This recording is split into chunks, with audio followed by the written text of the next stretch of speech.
Friends, अब हम देखते हैं जनरल कंप्यूटर वाला पोर्शन को, जो कि आपके इसी प्रश्न पत्र में पूछा गया था 2018 के क्वेश्चन में, जो कि था एमपी सब इंजीनियर का एग्जाम था। तो हमें अभी इसको क्रैक करना ही है। ठीक है, तो एमएस वर्ड 2010 में अंडू परफॉर्मेंस करने के लिए जो शॉर्टकट की कौन सी है, तो वो थी हमारी CTRL+Z है। ठीक है दोस्तों, ROM रोम का पूर्ण रूप क्या है? रोम का पूरा नाम बताना है तो वह रीड ऑनली मेमोरी होता है। रीड ऑनली मेमोरी होता है। क्वेश्चन नंबर तीसरा है, एमएस वर्ड 2010 में फार्मूला बार कहां पर मौजूद होता है? एमएस वर्ड 2010 की हम बात करें तो एमएस वर्ड में कोई फार्मूला बार नहीं होता है। 2010 पढ़ रहे हैं हमें अभी विंडो में, तो वहां पर एमएस वर्ड जो 2010 है उसमें एमएस वर्ड में कोई भी फार्मूला बार नहीं होता है। क्वेश्चन नंबर चौथा देखते हैं कि एमएस विंडो वर्ड विंडो पर फाइल का नाम कहाँ दिखाई देता है? तो ये आपका टाइटल बार में दिखाई देता है। क्वेश्चन नंबर पांचवा है कि एमएस वर्ड 2007 में दिए गए रासायनिक सूत्र H2O के दो को किस प्रकार प्रदर्शित किया जाएगा? वर्ड में देखना है हमें कि जो H2O है का जो दो है उसे किस प्रकार प्रदर्शित किया जाएगा। उसे सब स्क्रिप्ट के द्वारा प्रदर्शित किया जाएगा। सब स्क्रिप्ट निम्नलिखित में से कौन डेटा की बड़ी मात्रा को स्टोर कर सकता है? तो वह है आपकी हार्ड डिस्क जो है, वो आपके बहुत सारे डेटा को स्टोर करके रख सकता है हार्ड डिस्क।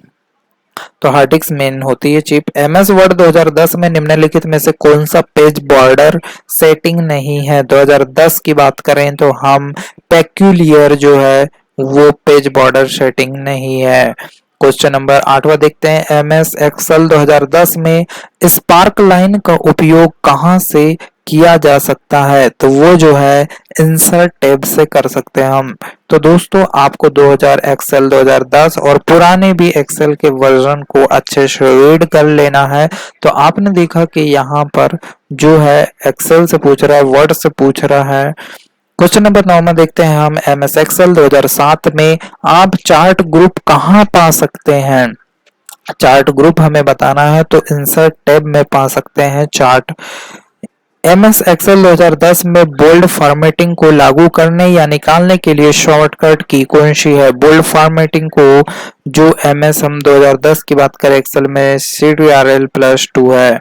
क्वेश्चन नंबर 11 देखते हैं हम, एमएस एक्सेल 2007 में अपनी वर्कशीट से आउटलाइनिंग को हटाने के लिए अनग्रुप बटन के तहत सब मेनू से कौन सा विकल्प चुनना पड़ेगा? हम कब, जब हम यूज करेंगे एक्सेल 2007 वर्जन, तब हमें जो है तो वहां क्लियर आउटलाइन को वाले ऑप्शन पे क्लिक करना पड़ेगा। दोस्तों, क्वेश्चन नंबर 12 देखते हैं हम, एमएस एक्सेल 2007 में त्रुटियों का पता लगाने और फार्मूला में संदर्भित सेलों को दिखाने के लिए हम किस बटन का उपयोग करते हैं? तो वह है formula auditing button.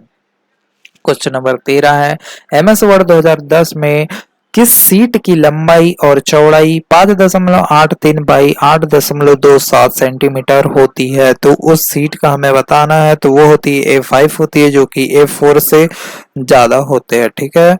Question number हम 14 देखते हैं, एमएस एक्सेल 2007 में आप एक वर्कशीट को इस तरह से डिजाइन कर सकते हैं कि किसी भी समय पर कल्पित डेटा मानों के आधार पर डेटा अलग अलग स्वरूपित किया गया हो। इसे क्या कहा जा सकता है? इसे हम कंडीशनल फॉर्मेटिंग बोलेंगे।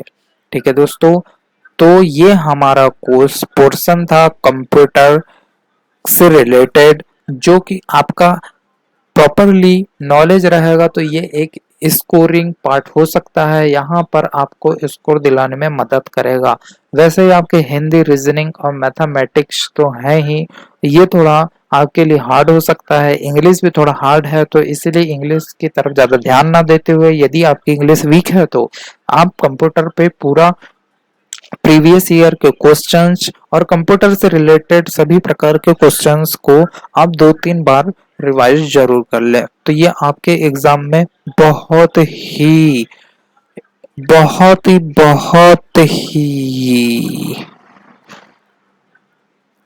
तो ये आपके एग्जाम के लिए बहुत ही इंपॉर्टेंट ट्रिक होगी, आप इसी प्रकार से पढ़िएगा कंप्यूटर वाले पोर्शन को। तो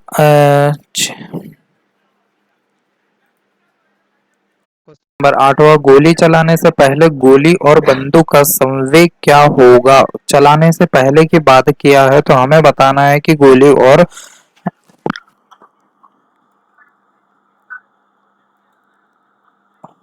बंदूक का संवेग बताना है। तो इसका राइट आंसर आ जाएगा, गोली चलाने से पहले गोली और बंदूक का संवेग शून्य ही होता है, फिर बाद में उनमें परिवर्तन होता है। तो जब गोली चलने से पहले, चलाने से पहले बंदूक, गोली और बंदूक का संवेग जो हो जाएगा शून्य होगा। सूक्ष्मदर्शी सूक्ष्मदर्शी के अंतर्गत रॉबर्ट हुक द्वारा प्रेक्षित की गई संरचना कौन सी थी? सूक्ष्मदर्शी के द्वारा कार्क का एक टुकड़ा था, इसकी संरचना प्रेक्षित की गई थी। समय अवधि 0.05 सेकंड रहित तरंग की आवृत्ति किस प्रकार की होगी?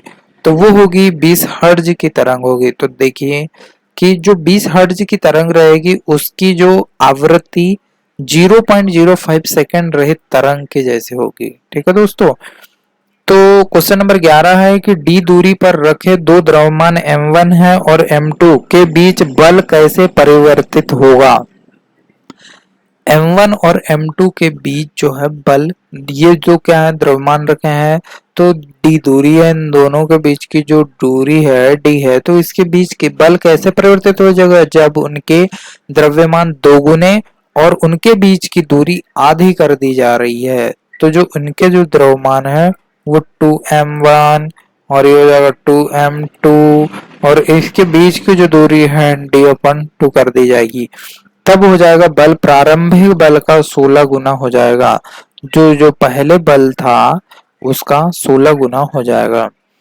विटेकर वर्गीकरण के अनुसार निम्नलिखित में से कौन सा जगत का नाम नहीं है? तो बैक्टीरिया जो है एक जगत का नाम नहीं है, कवक भी एक जगत है, प्लांटी भी है, एनिमेलिया भी है, लेकिन जो बैक्टीरिया है आपका वो एक जगत का नाम नहीं है। निम्नलिखित में से कौन सी एक गंभीर बीमारी नहीं है? ये भी है आपकी, ये भी है और ये भी है, फील पाँव भी है। सामान्य सर्दी और बुखार जो है गंभीर बीमारी नहीं है।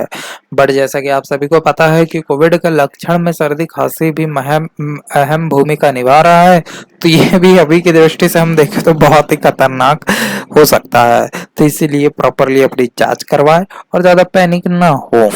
ठीक है दोस्तों, क्योंकि आधे से ज्यादा लोग तो डर के भी जब अपनी जान गंवाए हैं, तो ऐसा हमें बिल्कुल नहीं करना है। अपने समझदारी का परिचय देना है और अपने घर वालों को और खुद भी सुरक्षित रहना है। क्वेश्चन नंबर 14 हम देखते हैं कि एक लड़की ने अपनी पीठ पर 4 किलोग्राम द्रव्यमान का स्कूल बैग उठा रखा है। कितने का? 4 किलोग्राम का। और 20 मिनट में 500 मीटर ऊंचाई की पहाड़ी पर चढ़ती है। गुरुत्वाकर्षण के विरुद्ध किया गया कार्य क्या रहेगा? जब गुरुत्वाकर्षण, ये जो गुरुत्वाकर्षण जो हो जाएगा 10 मीटर पर सेकंड स्क्वायर हो जाएगा, तब जो हो जाएगा वो 2/10 की घात 4 जूल हो जाएगा। ठीक है, तो ये थे हमारे जनरल साइंस के क्वेश्चन जो आपके कॉम्पिटिटिव एग्जाम जैसा कि एमपी सब इंजीनियर के एग्जाम में आने के चांस बहुत ज्यादा है। तो